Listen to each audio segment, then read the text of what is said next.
Gusto mo pala ako matalo, sana nagkasino na lang tayo. Sama natin yung mama ni Lance.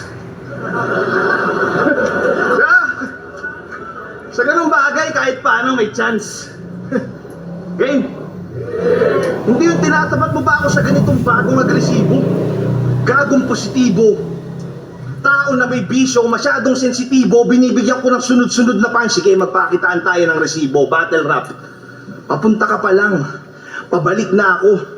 Iba't ibang flow na ang sinalubong, nakatawid ang barko, hustling. Binabagtas mo sa kasalukuyan, ako pa ang iyong nasalubong. Pero hindi kita para hadlangan, andito ako para makatulong. Gusto mo akong maangatan o sa level ko makatungkol? Tumayo ka sa sariling mga paanan paggagawa ng hakbang. Huwag kang magpagulong kasi yung epekto ng usok sa kada battle lagi niyang binibitbit. Yung pa nga inuuga pa kanan. Kaya nga yung sabo niyang hinihit-hit ang laging binubuga sa laban. Hindi ko alam kung bakit pinapangalandakan, sobrang kapal ng mukha neto, pinapangahan dapat.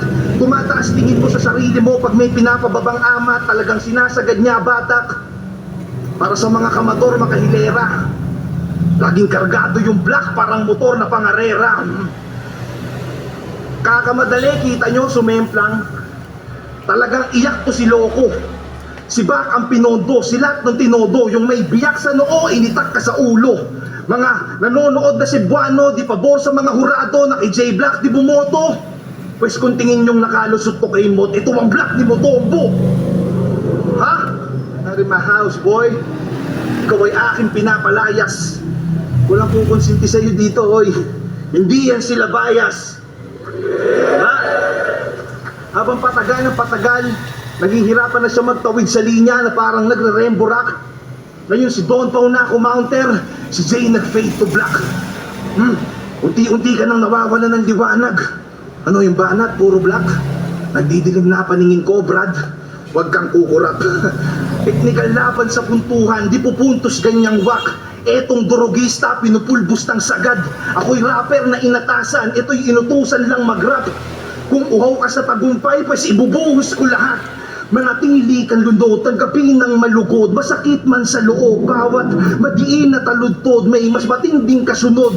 Yung ganitong klaseng tugmaan ng mas may sining sa buod at ang tanging sasangayon lang ay nakakaintinding manood. Wala. Kaya yung angas mong taglay, para makasabay gawing triple. Nagpapakaastig ka pa lang habang ako'y namumuhay na ng simple. Huwag ka nang pumapel. Hindi ka mananalo sa pahabaan ng pisi. Binabangga mo ay pader, huwag ka na makipagpataasan ng ihi.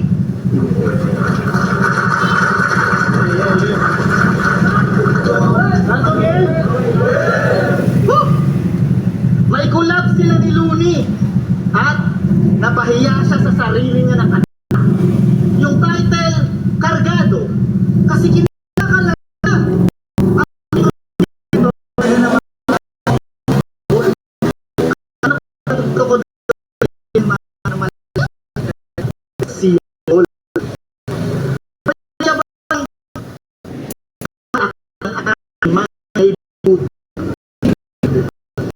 ako ng ating mga neighborhood collective noun. Tama nga. Pala ka ba? Baka marami siyang address. Makati, Cavite, at Pasay. Tanong, alam ba ng may bahay mo na marami yung bahay mo? Hey, where you from, homie? Red flag ka, homie? Change topic. Boss, respetuhin mo daw yung punchline king. Cornita. Sinong bobong nagpatong ng corona mo, brother? May punchline daw kasi kada linya. Kaya nabansagang one-liner. Lamang daw sa haymaker. Kaya tulog kalaban niya, well, walang magandang istorya kung puro happily ever. Physics. And I think that's fine, Don. Kaso lahat ng MC kaya mag-punchline na kahit one line, Don. Kung ang setup nagpapaliwanag, paano ma-outshine yun?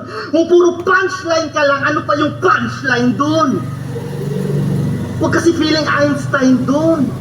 At di ko tinitira yung estilo. Kaso paano ka naging hari kung si Tipsy di pa nagretiro? Sobrang bagal ng internet, UG. Sa laos na style ka nagbenepisyo. Nasa round 2 ka pa ni Tipsy D sa battle niya kay Sinyo. Diba? Hashtag hari ng nenok na style si Bay. Talaga namang proud na proud. Sige, ikaw na may hashtag style. Ako naman yung sharp sa sound. Magiging tic-tac-toe lagay. Eekisan kada round pagkat knockout hashtag style na 4 pound. Tic-tac-toe, pound, o hashtag pa more. Baka punchline king kasi may linyang tumatak ang mamang to. Wala. Kung meron man, isa lang. Kasi sinigaw mo pangalan ko. Sobrang hina nitong king, parang team ng Sacramento. May malakas lang sa bara mo kasi binanggit mo kami ni Sak Maestro. Kung suntukan to lahat, mas malakas pa rin yung may buwelo. At hindi kita makakatapat kung hindi ka tropa nito. At sa paano paraan yan tunog technical din? Kasi tutulungan din siya niya ng technical team. Sige, lakasan nyo boses niya para hindi malata. Hinaan nyo reaction sa akin para di halata. Scorean nyo indirect hits niya na hindi maganda. Tapos mga concept ko ay walaing halaga. Sabihan nyo kung lang iyakin ulanin ng batikos. Malamang may comment sa baba.